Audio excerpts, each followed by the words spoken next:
Imagine you are a skilled, middle-class music student, right? And you're living in Hamburg. Oh, and the year is 1727. Exactly, 1727. You've just grabbed your coat, you've headed down to the local market because, well, you need to buy the latest sheet music from the absolute biggest celebrity in town. You're looking for a hit. Yeah, you're looking for something you can play at home with a friend, like something that makes you sound incredibly talented. Naturally. Right, so you find it, you buy it, and you have literally no idea that the ink on those pages was driven by some of the most scandalous tabloid gossip, disastrous marriage woes, and just crippling financial debt of the entire 18th century. Which honestly turns out to be the perfect recipe for an accidental masterpiece. It really does. So today, our deep dive is taking us straight into the turbulent life of Georg Philipp Telemann and his famous TWV-40 flute duets. Oh, I love these. They're so good. And we are pulling from a really specific stack of sources for this one. We've got Telemann's surviving 1727 manuscripts, financial ledgers from the Hamburg City Archives, and even some modern acoustic analyses of Baroque phrasing. Yeah, the acoustic stuff is fascinating. It really is. So our mission here is to figure out how a guy who was, frankly, drowning in debt and public humiliation, managed to accidentally invent a radical new way to write chamber music. Okay, let's unpack this. Let's do it. Because to understand the fall, we really need to start by establishing just how massive Telemann actually was at his peak. I mean, he was an absolute titan. Like, if we are looking at Western classical music history, Telemann is widely considered the most prolific composer to have ever lived. Ever. Ever! We are talking about over 3,000 cataloged works. That is insane. It is. He was churning out music at a pace that is, frankly, difficult to comprehend today. And in his own lifetime, he was significantly more famous than J.S. Bach, which is, I mean, that's just wild to think about now, right? Because modern culture treats Bach like the undisputed heavyweight champion of the Baroque era. Oh, absolutely. Yeah. But in the 1720s, Telemann was the guy everyone wanted. He was the superstar. Yeah, his music was trendy, it was accessible, and it was widely played. In 1721, he was appointed as the music director in Hamburg. Right. And that basically meant he was responsible for the music across 5 major churches simultaneously. 5 churches? That's a ridiculous workload. It was a role that demanded an enormous, constant output of fresh compositions. Yeah. And the financial ledger sources show he was compensated incredibly well for it. Yeah, let's look at those ledgers, because this is where his business savvy really shows. The archives note that Telemann's salary in Hamburg was about 3 times larger than what Bach was making in Leipzig. 3 times? Yeah. Telemann was pulling in an estimated 1,500 to over 2,000 Reichsdollar a year, plus whatever he made from his own publishing. Meanwhile, Bach's base salary was something like 100 thaler, maybe scraping together 700 with side gigs. Like playing for funerals and weddings and stuff. Exactly. And Telemann knew his worth, too. Like in 1722, when Leipzig needed a new cantor, Telemann was actually their very first choice over Bach. Right. And he uses that job offer from Leipzig purely as leverage. He totally did. He basically goes back to his bosses in Hamburg and says, hey, Leipzig is knocking. What are you going to do about it? And Hamburg caves immediately. Immediately. They give him a massive raise to stay. It's the ultimate corporate leverage move. Oh, yeah. He literally turns a potential departure into a massive pay bump, and Bach just gets the leftover job in 1723. Pretty much. But here's where I get confused. If he is the biggest star in the world making an absolute fortune, why on earth does he end up in such catastrophic financial trouble? Well, the city archives and the surviving correspondence from his friends point directly to the local gossip. Okay, lay it on me. In the 1720s, the rumors in Hamburg surrounding Telemann were incredibly loud. Because, see, Telemann had been married before, but his first wife tragically died just 2 years after their wedding. Oh, wow. That's awful. Yeah. So at the age of 33, he marries his second wife, Maria Katharina, but she was only 16 at the time. I mean, even by the standards of the era, a 17-year age gap was pretty significant. Definitely. It definitely drew some raised eyebrows. It drew a lot of attention. And by the early 1720s, the rumors were completely out of control. Word on the street was that Maria Katharina was having a very public affair with a Swedish military officer. Ouch. Yeah. So the most visible, high-profile musical director in the city is just being publicly humiliated. Completely. Yeah. But the humiliation was just the start. While Telemann is busy managing 5 churches, fending off gossip and composing nonstop, Maria Katharina is amassing a staggering gambling debt. Oh, no. Oh, yes. She racked up 4,400 Reichsdaler with local creditors. Okay, I want to pause and put that number into perspective for you listening because, well, 4,400 Reichsdaler sounds like monopoly money to us today. It really does. But let's do the math based on the historical ledgers. A normal craftsman at the time earned maybe 50 to $100 a year. Right. A school teacher maybe made 150. If we translate that to modern terms, let's say an average worker today makes $50,000 a year.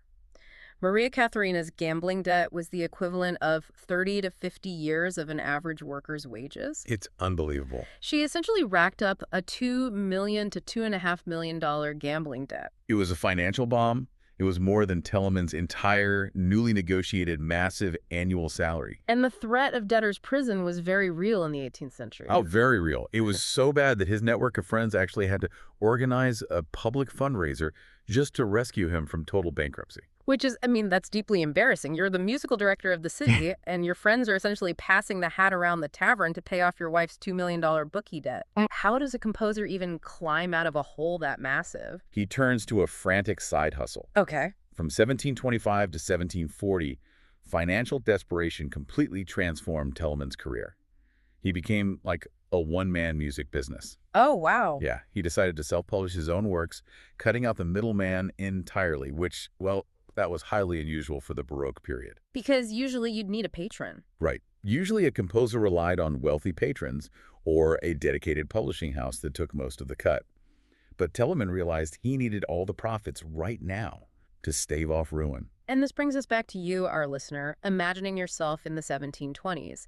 Because Telemann didn't just write complex, unplayable symphonies for the elite. No, he didn't. He specifically targeted the booming market of skilled amateurs, salon players, and educated students. He had a brilliant supply-the-market mindset. Exactly.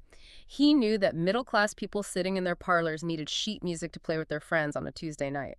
It was the 1720s gig economy. It really was. And what the historical records show us is how he channeled his personal life into that commercial push. Wait, what do you mean? Well, he didn't just write pleasant background music. He actually used his art to process his humiliation. Oh, I love this part. Right. In 1725, right in the thick of this debt crisis and the marital scandal, he writes a comic opera. Okay. It's called Die ungleiche Heirat zwischen Vespetta und Pimpinone. Which the translation of that is roughly the unequal marriage between Vespetta and Pimpinone. Oh. And the plot is so spectacularly petty. So petty. It's about a young, cunning chambermaid who marries her older, wealthy employer and then completely dominates and ruins him financially. Everyone in Hamburg who saw that opera read it as an ironic, thinly veiled mirror of his own disastrous marriage to Maria Katharina. He essentially wrote an entire opera to subtweet his wife in front of the whole city. He did. It was brilliant. The ultimate revenge track. But, okay, let's connect the dots back to the music you were buying in the market. Right, the duets. Yeah. He needs to sell sheet music fast, and he needs it to be incredibly accessible for these home musicians. Because he can't afford to print massive orchestral scores that no one can play. Exactly. And printing extra pages for extra instruments cuts into his profit margins. Every page counts. So this financial constraint leads to a very radical choice in his 1727 publication, the TWV-40 Flute Duets. Yeah, the original title of this 1727 collection was Sonates sans basse. The sonatas without bass. Right. And he marketed them cleverly. They could be played by 2 flutes or 2 violins or 2 recorders. He wanted anyone with a melody instrument to buy a copy. Now wait, I have to push back on this. Okay. If you know anything about Baroque chamber music, it basically always relies on a Basso continuo. Always. That's usually a harpsichord or a cello sitting underneath the melody, laying down the chords and the foundation. If you completely remove the bass, doesn't it just sound empty? You'd think so. It feels like a rock band showing up to a gig without a rhythm section. You've just got 2 lead guitarists noodling. Yeah. How is it not just an acoustic void? Well, that is the genius of the constraint. Telemann figured out a way to make those 2 lead guitars sound like an entire band. Really? Yeah, the acoustic analyses we're looking at call this a harmonic illusion. Okay, a harmonic illusion. He managed to imply full, lush harmony using only 2 instruments. Let's break down the mechanics of that, because how do 2 single notes playing at the same time sound like a full chord progression? A standard chord has at least 3 notes, a root, a third, and a fifth. It comes down to acoustics and human psychology. Okay. If a standard chord requires a C, an E, and a G, but Telemann only has two flutes, he has to make a choice. Right. He will usually give one flute the root note, the C, and the other flute the third, the E. He intentionally leaves out the fifth, the G. But doesn't that sound hollow? It would, but the listener's brain, which has been culturally conditioned by years of hearing standard Baroque chord progressions, expects that G to be there. So the brain essentially hallucinates the missing note. It absolutely does. It's an auditory optical illusion. Because the melodic lines interweave so rapidly and perfectly, they outline the edges of the chords. The two flutes are constantly jumping around, implying the full harmonic structure, and your brain does the heavy lifting of filling in the missing bass notes and the full harmony. That is brilliant. He's weaponizing human psychology. Exactly. He's making the listener's brain do half the work of the composition so he can save money on printing a bass line. It's the ultimate cost-cutting measure. But hang on, practically speaking, if I'm that student in my parlor with my friend, how do we stay on beat? That's the catch. Because the harpsichord usually drives the bus. Without it, how do we not just fall apart rhythmically? That brings us to the hidden curriculum of these pieces. These duets were secretly pedagogical. Secretly teaching them. Exactly. Without a bass line, chamber musicians have to rely on intense physical cues. They use their breathing to signal downbeats. Right. They use constant eye contact. They use the physical sway of their instruments. They have to become a single, synchronized organism to keep the time. I love this part of the sources. They were training manuals disguised as fun parlor music. Yes. Because there is no bass line. There is no safety net. Yeah. Like, if you are playing a traditional sonata and you lose your rhythm, the harpsichord player is still there banging out the downbeat so you can find your way back. Yeah, they rescue you. But in sans-bass music, if you lose the rhythm, the whole piece completely collapses. It forces amateur players to develop incredible rhythm stability. You have to develop deep listening skills because you have to lock in perfectly with your duet partner. Makes sense. You also have to balance your volume so you don't drown them out when they have the main conversational reply. In traditional Baroque music, you have a melody on top and an accompaniment on the bottom. Telemann threw that hierarchy out. So no one gets stuck playing the boring part. Which was practically unheard of for amateur music at the time. Yeah. Usually the second flute is just a human metronome. But here, Telemann treated both parts, Flute 1 and Flute 2, with absolute equality. The two voices constantly imitate, tease, and answer each other in a genuine musical conversation. It also trains the players in complex musical structures, right?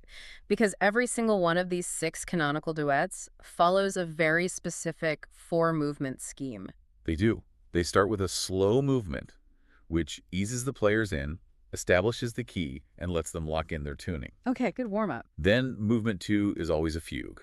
A fugue, which, I mean, that's the ultimate test of independent playing. Oh, yeah. For anyone unfamiliar, that's where one person starts a melody and the second person comes in a few measures later with the exact same melody, but the first person is now playing a complex counter melody. It's a mental marathon. It's like singing Row, Row, Row Your Boat in a round, but on expert mode. That intense mental workout of the fugue is what really forces those implied chords into existence. The rapid overlapping of the lines weaves that dense harmonic illusion we talked about. So cool. After surviving the fugue, the third movement is another slow section, usually marked affettuoso, meaning with affection or emotion. Gives them the breather. Exactly. And it trains the players in expressive lyrical phrasing. And finally, the fourth movement is a light, fast, dance-based finale to reward them for their hard work. Okay, so if I'm that student in the 1720s, I've got my hard-earned thaler in hand, and I buy this book of 6 duets from Telemann, which of these am I actually taking home to play without embarrassing myself in front of my friends? Well, the modern musical reference guides break this down beautifully, and the exact same logic applied to the 1720s amateur. The canonical 6 are cataloged as TWV 40, 101 through 106. Right. If you are just starting out with this style, you want to jump straight to Duet 101 in G major and Duet 103 in E minor. The student-friendly ones. Very friendly. They sit comfortably on the instrument, the phrasing is intuitive, and those harmonic illusions we talked about are very clear to execute. They are literally designed to build your confidence. But the sources specifically warn about a trap in the middle of the book. Duet 105 in G major. Why is 105 a trap? Oh, Duet 105 is deceptively tricky. It's in G major, which usually implies a bright, straightforward piece to a student. Right, usually easy. But Telemann weaves in some incredibly complex rhythmic interplay. The downbeat is often completely missing. Whoa. Yeah, flute 1 might be playing offbeats, while flute 2 is playing a competing syncopated rhythm.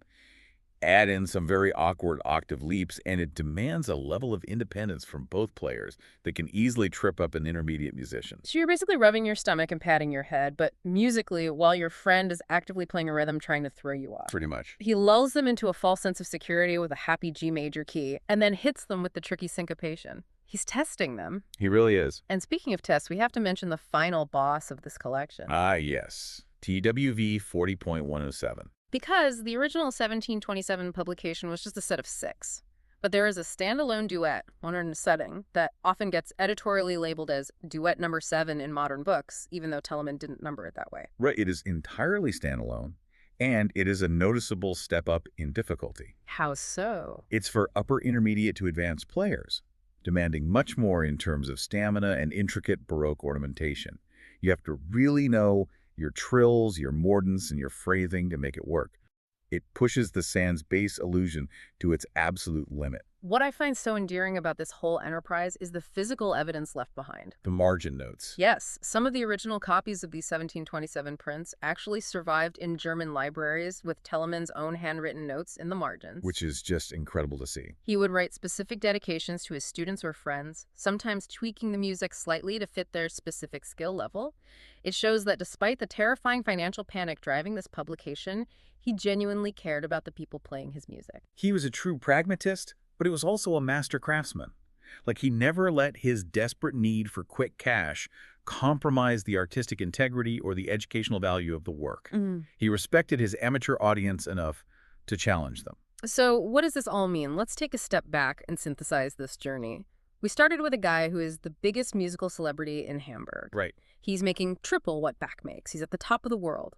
But then his teenage wife allegedly has an affair with a Swedish officer and racks up a $2 million gambling debt that threatens to ruin him completely and throw him into a debtor's prison. A completely catastrophic life event. And instead of crumbling, Telemann takes that extreme public humiliation and that terrifying financial ruin, and he channels it into innovation. Yep.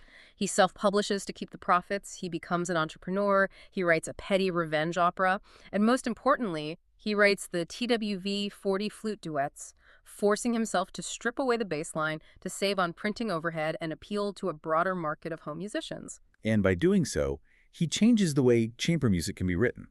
He proves that two equal voices can carry the weight of an entire ensemble through the harmonic illusion, completely reinventing the acoustic possibilities of the flute. It makes you think about your own life. Like, sometimes the tightest constraints we face, whether it's a lack of budget, a lack of time, or even our worst personal disasters, can actually force us into our most brilliant innovations. Absolutely. Telemann had his back against the wall, and his solution was to invent a completely new way for amateur musicians to talk to each other through their instruments. Which brings up a fascinating parallel to today. We look at Telemann stripping away the bass line to survive a financial crisis and fit his music into the parlors of amateur players. It forces you to wonder what the modern equivalent of the sans bass illusion is right now. Oh, that's an interesting thought. Like, what are our current constraints? Think about the digital constraints artists face today. A musician trying to capture an audience's attention in a 60-second TikTok window.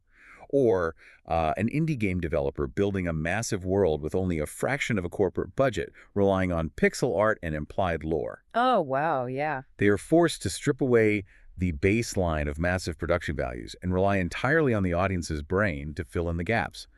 Are the platform limitations and the gig economy financial pressures of today actively forcing the next era's harmonic illusions? That is something to chew on next time you find yourself stuck in a tight box. Whether it's a creative project or just a difficult situation, the constraints aren't always the end of the road. Sometimes they are exactly what you need to invent something brilliant.